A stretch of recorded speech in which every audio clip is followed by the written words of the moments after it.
All right, guys, if you have questions for Coach Aranda, raise your hand and they'll be answered in order. John Werner, get us started. Yeah, Dave, you guys had some trouble getting untracked offensively for about 3 quarters. What happened there, and why were y'all finally able to get untracked? I think I think offensively, once we were able to get into a rhythm and both protection-wise as well as Charlie getting the ball out, and a lot of that's tied together. Once we were able to do that, we were able to move the ball, I think. And then even earlier in the game, there were some spots of that, or some a few plays put together that illustrated that.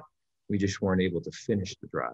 And so I think, and at the end of the game, we were able to finish a few drives. And so I'm proud of them for that. You know, we were talking before about just like the, you know, being down and, you know, no finger pointing, no questioning, this, that, no palms up. And there's no hyperventilating on the sidelines, just real calm, talking about what we have to do, what's been happening, what adjustments we can make. And so just proud of that whole approach. I think it allowed us to make that run there at the end. Thank you. Jerry Hill. Dave, Gavin Holmes has obviously been through a lot. How sweet was that, or nice was that to see him get in the end zone and kind of give you guys a chance there late?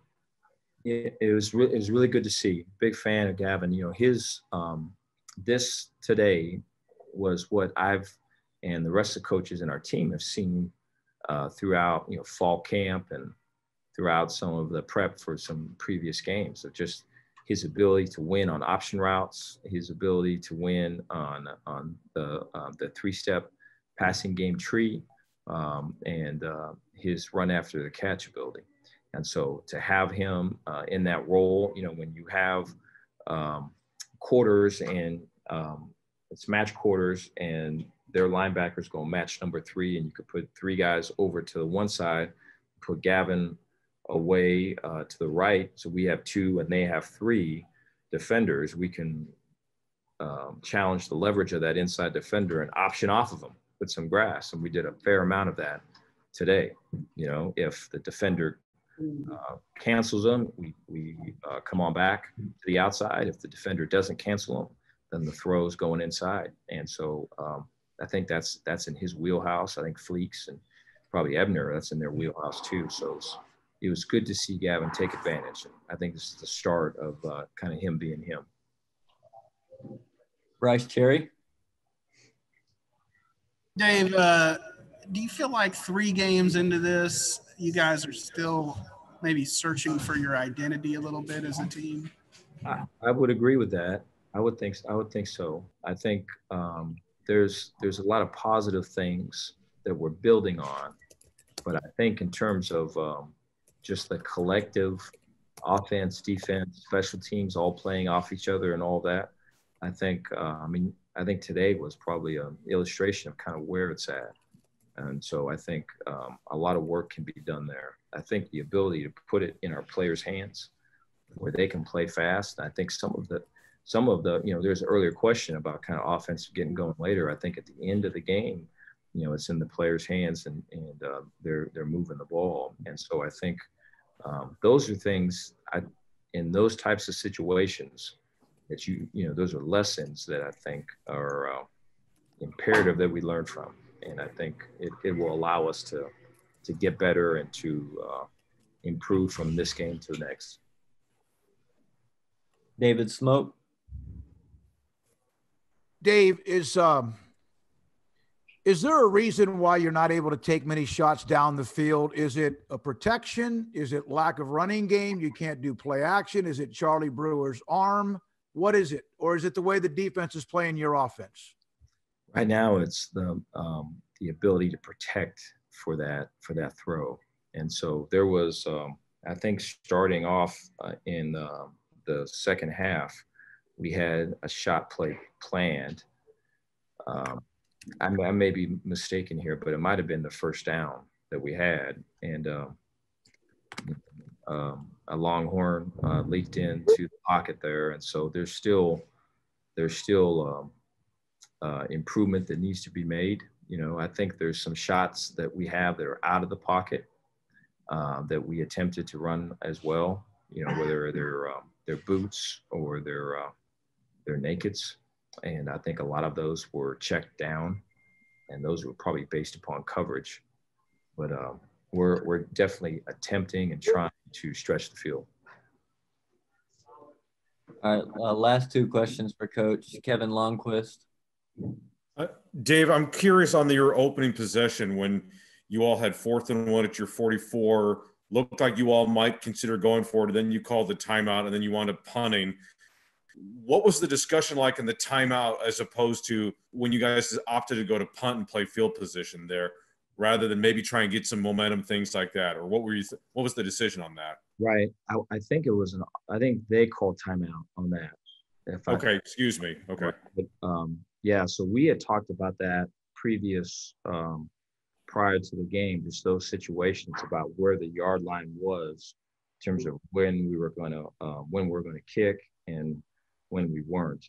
And so that was really kind of discussed before. And so we were pretty intent on that piece. I wish we would have, executed it better. So I take responsibility for that. I feel like that's an area I can improve, is knowing that situation is going to come, making sure that we can execute it the way it needs to be done.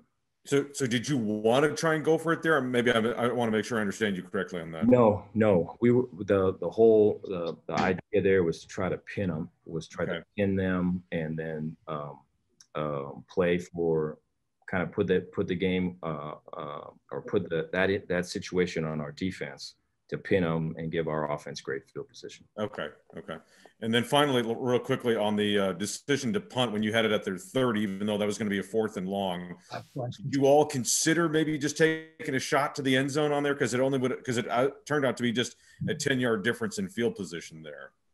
Yeah. So the just coming back from the West Virginia game and trying to be able to find out when our best opportunities were to kick, as well as when is it best to pin them.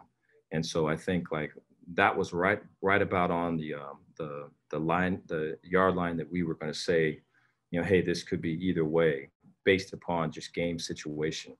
And so that was kind of a gut call by me to try to build again, have our defense kind of pin them down, play the field position game. At that point, it felt like a field position game. And so we were trying to win that piece of it. Okay, thank you. Last question, Mandy Knight. Hey, Coach. Gavin, he said that maybe in the beginning of the game, there was some, he saw some coverages and things on defense that maybe they didn't necessarily expect. Obviously, towards the end of the game, you guys, started maybe having a little bit more success. What's the positive look at this that you guys were able to react and eventually start clicking? Yeah, I think anytime that you play games, you have the ability to learn a lot about yourself. And so there's and your team, and because there's pressure situations and, people respond to pressure a bunch of different ways. And so I think the ability to struggle initially and to not let kind of emotion kind of take over, but find out what's the problem, right? What can we do to get better? Right? Is it the play call? Is it the technique? Is it the alignment? Is it that? And so to work through that in a kind of a logical manner and then apply it and then see some success, I think that speaks well for the future. You would not like to get punched in the face though, to have to go through all that. And so we'll try our best to get a faster start. But I'm proud of how the guys work through it, both players and coaches. Thank you. Thank you, Coach. Thanks, everyone, for joining us, and we'll see you again this upcoming week. Thank you, guys. Thanks, Coach. Yep.